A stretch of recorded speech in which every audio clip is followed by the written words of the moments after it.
खबर शामिल करते हैं भालिया शहर से नींबू। रिपोर्ट करे हैं शाहिद इमरान जोया।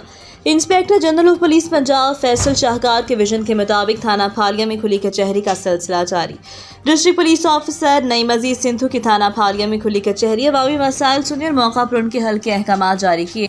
खुली कचहरी में सर्कल भालिया के DSP, SHO थाना, मुहर्रान, तफ्तीशी अफसरान, दरख्वास्त गुजार, मौज़ीन इलाका, मीडिया नुमाइंदगान, नंबरदारान और अवाम नास की कसीर तादाद ने शिरकत की।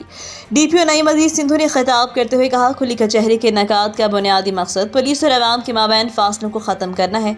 अवाम नास के मसाइल को सुनना, उनका मुनासिब हल, बर वक्त कार्रवाई, जल्द अज जल्द इंसाफ के तकाज़ों को पूरा करना है ताकि अवाम नास को इंसाफ उनकी दहलीज पर पहुँचाया जा सके। अवाम नास के लिए पुलिस अफसरान के दरवाजे 24 घंटे खुले हैं। अवामी शिकायत के फौरी अजाले के लिए पुलिस अपने तमाम तर वसाइल और इख्तियारात बुरुएकार ला रही है और इसमें किसी किस्म की कोताही और लापरवाही हरगिज़ बर्दाश्त नहीं की जाएगी। मज़ीद बरान DPO का कहना कि ज़िला भर से जराइम पेशा अनासर का खात्मा पुलिस की अवलीन तरजीहात में शामिल है। मज़ीद खबरों से अपडेट होने के लिए विजिट करें rednews.pk।